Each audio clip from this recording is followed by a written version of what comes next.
Here we are at the Vernon Public Library at the Knitting for Newcomers with Myriam Dostert. Michelle Yu. Oleh Retunska.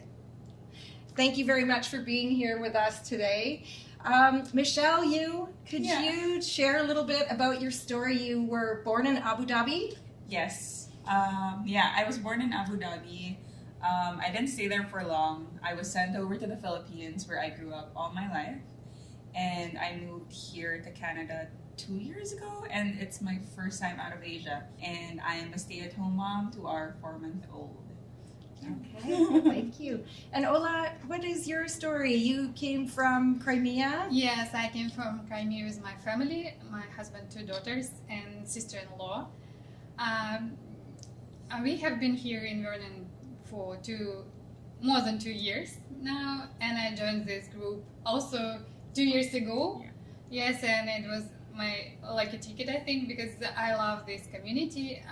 I like how they support, I'm like here. Yeah. Myriam, you were born in Luxembourg. I was, yes. Yeah. And then did you come over to Canada as a child? I was a baby, yeah. And we lived in Quebec until I was 5 and then came to Vancouver.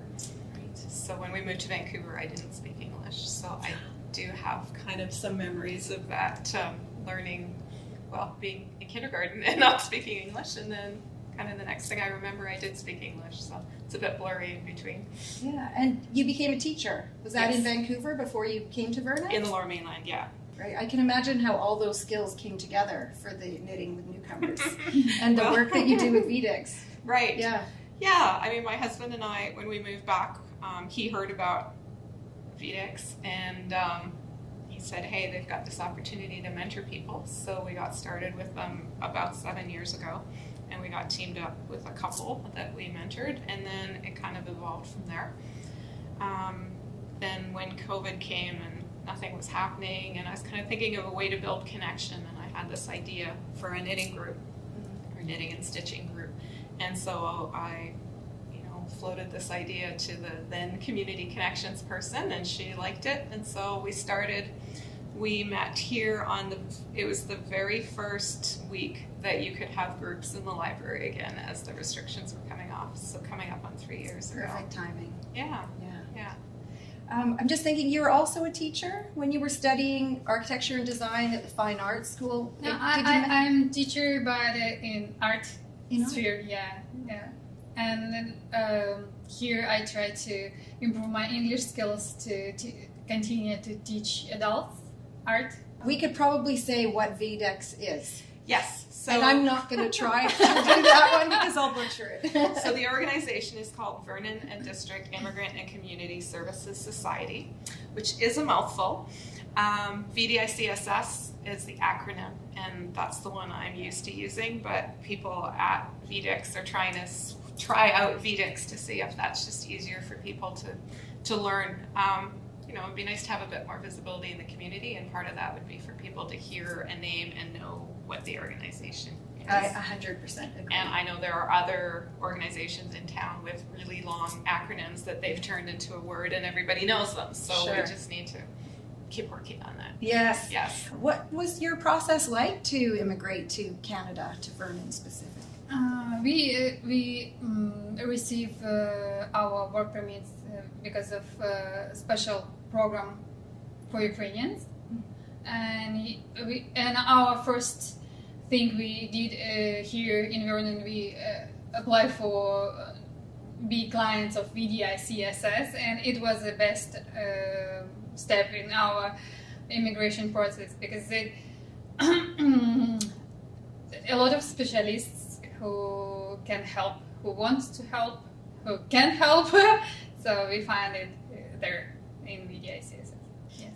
You're from Kirch, is that how Kirch, yes, Kirch? my hometown, Kirch. Yes. Yes, and it's quite a bit bigger in population, I believe, than Vernon. Yes, it's bigger population, but still, but I like Vernon more in some points because in Vernon have a lot of galleries, museum, huge library. It's the same, even more maybe opportunities than I have in Courage. So yeah, so it's not only about population. just a lot of The infrastructure, resources, maybe, things yeah, that- yeah. resources, yeah. Do you remember coming to Vernon and you were in Vancouver and you arrived here and Yeah, so originally in Vancouver, and then my first teaching job was in Abbotsford. So I was living in Abbotsford, and my now husband and I, we'd actually started the teaching program together. That's how we met and then got together. And we just knew we wanted to leave the Lower Mainland. We just decided to move to Vernon and start here. Come on back. join us? Just fed the little guy. Yeah, that's You great. moms out there. Yeah, that's right. Has to be Multitasking. done. Someone's got to do it.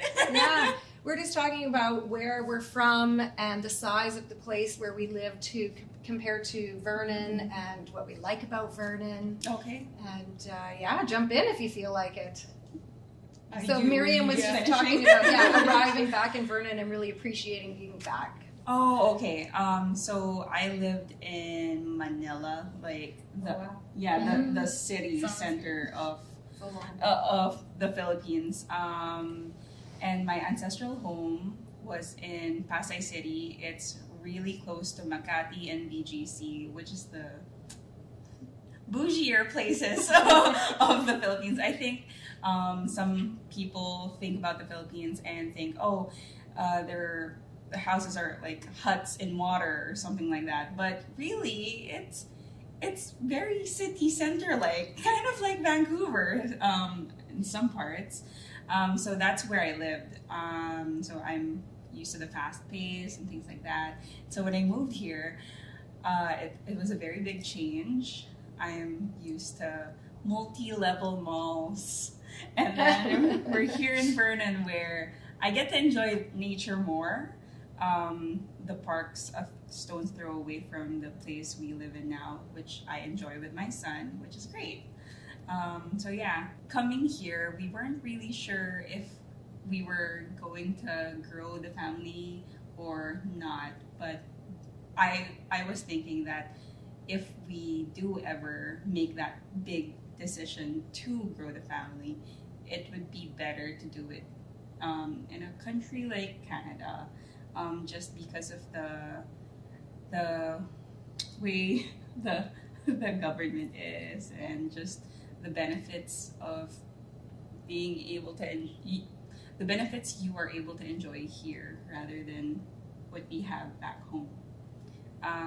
And true enough, I gave birth here, right here in Vernon, in the hospital where they were absolute angels. I could not have had a more perfect birth.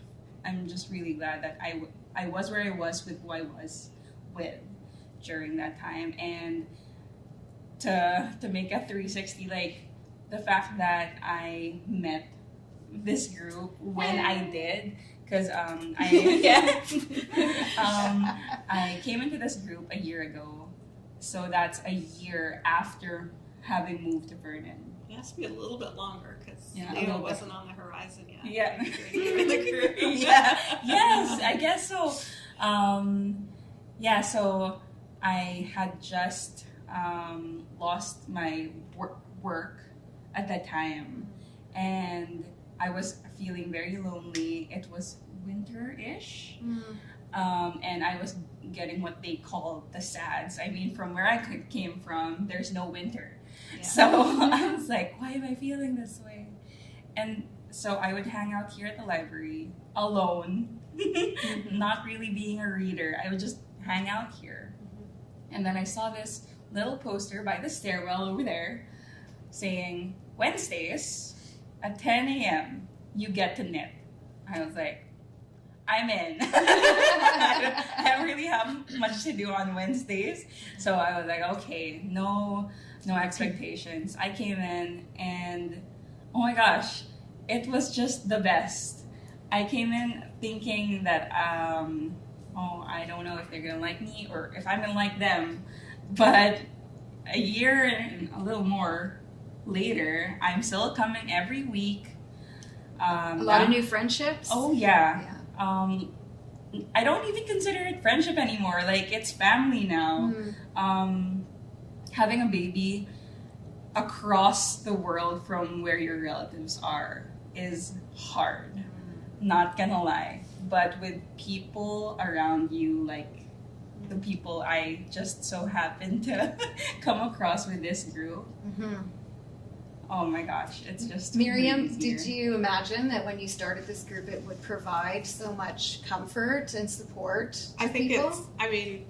I didn't know where it would go. I was hopeful that it would be good, and it's just like gotten so much more. It's been fascinating because as the group has grown, VDICSS has also been growing as an organization. So it's just so nice to be providing this, and now it's kind of snowballing a little bit. Like this year I started a second group, so now I have a different group that I run on Thursday mornings, and a number of people from this group have joined that group. And another woman in this group who's on the board has started another group. So now there's another group. So now on 3 days a week, there are groups here at the library in the morning that everyone's welcome to join, but that especially newcomers are welcome to join and come and make connections. Quite amazing. Thank you for that work that you've done. Exactly. It's life-changing, really. What have you learned about yourself through this process of changing your country, and really, it sounds like going through some struggles before finding the knitting group? How resilient I could be, and how if you just let other people into your life, it can be really beautiful. And like what Oleh said, this group is so much more than just knitting. And I think I told you that like 2 weeks ago or so. Like, I came in here to be able to finish projects for like a blanket or a scarf or something, and then I ended up having my baby, actually finishing blankets for him. He's crying outside. And it's just, they say it takes a village. I found my village here, and I could not have asked for a better little street. Amazing. Cool. Wow. I feel like we could end it there on that beautiful message.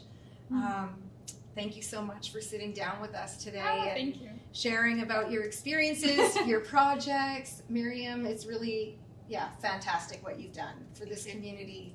So thanks a lot for sharing. Yes, thank you. Yeah. Thank you, Myriam. Myriam. All right. Thank you.